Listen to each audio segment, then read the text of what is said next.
Welcome to the English class of Standard 9. Hope all of you are as fit as a fiddle. I'm Teacher Dimple, your English teacher for this academic year. It's a crucial time for the education sector as we are not able to attend physical classroom. But learning is made possible for you through the Google Classroom. Hope you will make the best use of these classes. Let's pray to God to protect us from the COVID-19 pandemic and bless us to be safe and healthy. Today we are learning the poem titled "The Grass is Really Like Me," written by Kishwar Naheed, translated from Urdu to English by Rukhsana Ahmed. I have a warm-up activity. Think of a few things which can be compared to a blade of grass. Can you think? A needle can be compared to a blade of grass because of the pricky edge. A soft flower can be compared to a blade of grass which is plucked by the passers-by. Today, the poet is comparing the grass to a woman. She says, "Grass is really like me." Written by Kishwar Naheed. Kishwar Naheed was born in Bulandshahr, Uttar Pradesh in 1940. She is one of the best known women poets of Pakistan. She has a collection of traditional ghazals. She has also written for children and for the daily newspaper Jung. Her poetry has been translated into English and Spanish. Her well-known poem, "We Sinful Women," was translated and edited by Rukhsana Ahmed and published in London by the Women's Press in 1991. She has founded an organization named Hawa, whose goal is to help women without independent income to become financially independent through cottage industries and selling handicrafts. So this is the note about the poetess Kishwar Naheed. Please open your textbooks and go through the lines. The grass is also like me. It has to unfurl underfoot to fulfill itself. But what does its wetness manifest? A scorching sense of shame or a heat of emotion? The grass is also like me. As soon as it can raise its head, the lawnmower, obsessed with flattening it into velvet, mows it down again. How you strive and endeavor to level woman down too. But neither the earth's nor the woman's desire to manifest life dies. Take my advice. The idea of making a footpath was a good one. Those who cannot bear the scorching defeat of their courage are grafted onto the earth. That's how they make way for the mighty. But they are merely straw, not grass. The grass is really like me.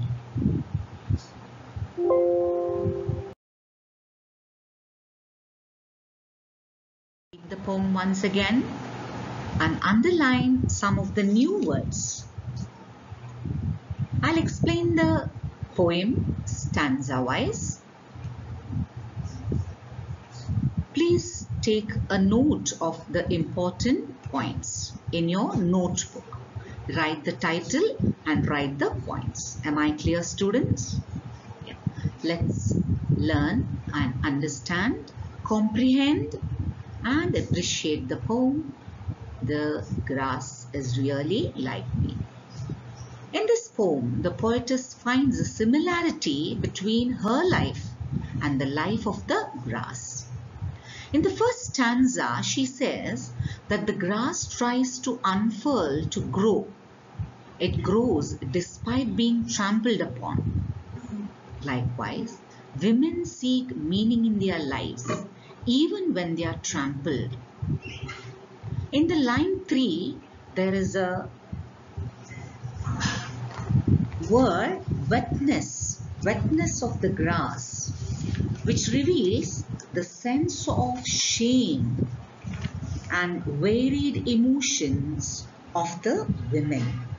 The writer says a scorching sense of shame or the heat of emotion, meaning is that a woman also reveals the sense of shame and varied emotion when she is humiliated in the society. The second stanza, the poet has written like this: "The grass is also like me. As soon as it can raise its head, the lawn mower, obsessed with flattening it into velvet, mows it down again." You can follow it in your textbook. What does it mean? The poetess says that the grass is mowed down by the lawn mower as soon as it grows. You can see the picture here of the lawn mower, how the grass is trimmed by the lawn mower. As soon as it tries to grow, lawn to make a lawn look beautiful, grass is trimmed. Grass is trimmed. In the same way, it is flattened. In the same way, women are also subjugated. Women are trampled by the men. In the 11th line, she moves on to men who dominate over women. Hue means men who try to subjugate women. In spite, there is an error here. In spite of the grass is mowed down. It's in spite of the grass is mowed down repeatedly, it continues to grow. You have seen the grass, isn't it? It's mowed down, but still after few days it grows. In the same way, when men try to stifle the independence of a woman, she continues to strive for it.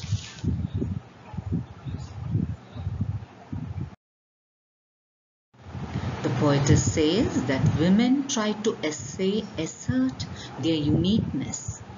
They are suppressed ruthlessly. They have to meekly obey men.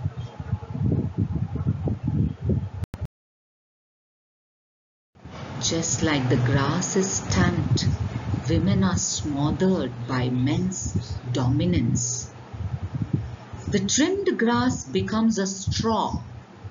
The suppressed women become living dead. They merely survive.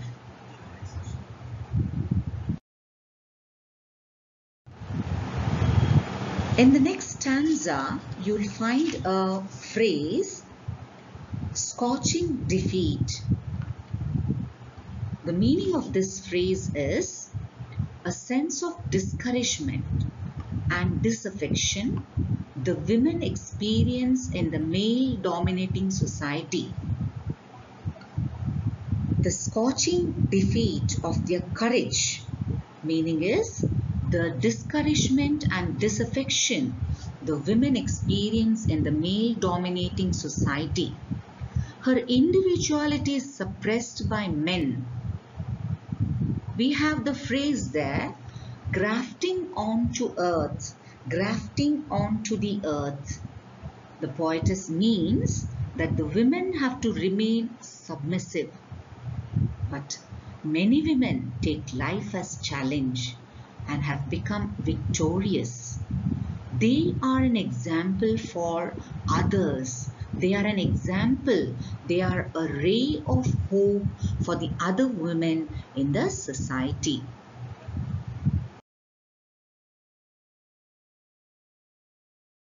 In the last stanza, Kishwar Nahi continues to say, the grass is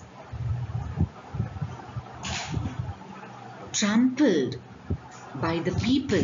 People walk over it. It's stamped. Similarly, men push women down all the time without letting them take their decision independently. Men strive and endeavor to level women down too. But neither the earth's, that is the grass, or the woman's desire to manifest is reveal, manifest life dies. She pursues, tries to strive hard to live her life fruitfully in spite of all the problems she faces. And sometimes as grass is cleared, people use it as a footpath, as a way. And that is a good idea, the writer says in the line, take my advice. The idea of making the footpath was a good one. Grass is trimmed, cleared to make a footpath. People use it as a way. In the same way, some women lead as a light to the other women. As an example, they set an example for the other women. Though they face lots of difficulties in life, they win over it and make the life fruitful and make an example, live a life as an example for other women. I'll read the poem once again. Go through the phrases. Now you have to underline some of the phrases. For example, unfurl underfoot is one phrase. Scorching sense of shame is another. So you have to underline the phrases in the poem. I'll ask you in the next class. In the next class, I'm going to explain those phrases. We have a appreciation activity in the textbook, so it will be useful for you. Not only the phrases, we have to learn to identify the figures of speech. First, we'll underline in these two stanzas the phrases. Now here, unfurl underfoot. Scorching sense of shame. Heat of emotion. Raise its head. These are some of the phrases. They have their own meaning. I'll explain it to you with the activity in the textbook in the next class. Students, can you identify the figure of speech used here? The grass is also like me. What's the figure of speech? The grass and woman is compared. Two different things having a common quality. When it is compared, what do we call it? We say it's a simile. So the grass is also like me is a simile. The lawnmower obsessed with flattening it into velvet. Can you tell me what's a figure of speech used here?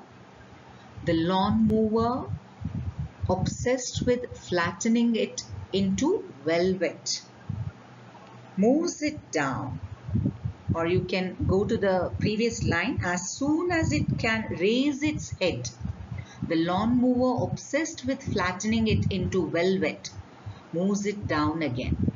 See here, there is a human quality, raise the head, and flattening, obsessed with flattening it into velvet.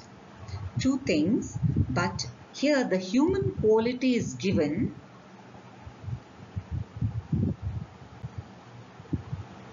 to a lifeless object, that is grass. Grass tries to raise its head like a human being. A human quality is given to a lifeless object or an inanimate object, or abstract ideas also can be taken. It's considered as living being. So grass is considered as a human being here, raising its head. So here we use figure of speech used as personification, because here a lifeless object or an inanimate object is spoken as if it has life.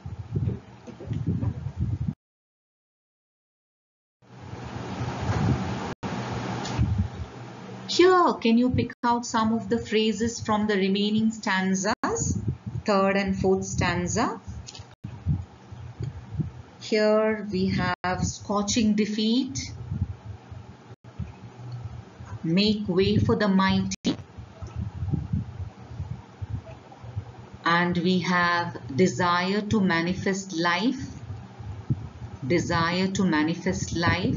scorching defeat, grafted onto the earth, make way for the mighty. These are some of the phrases.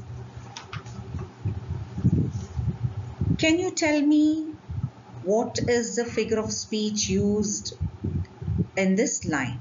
But they are merely straw, not grass. They are merely straw, not grass. Can you think? You have learnt this in standard 8. Straw, grass, they are. Who are they?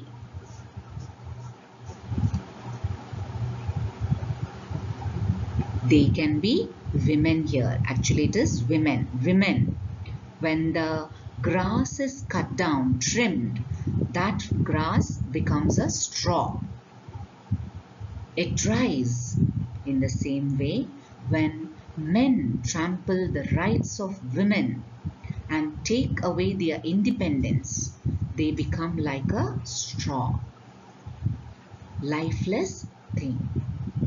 So here the women are compared to the straw. Two things, women and straw are made one. When two things are treated as one, what is the figure of speech used there? It is metaphor. It is metaphor. So we learned simile, metaphor and personification. I hope you understood it. In the next class, I'm going to give you the definition with certain examples, and you can write down the notes, as well as the summary will be given in the next class of mine. I hope you understood the poem. If it's not clear, go through once again and make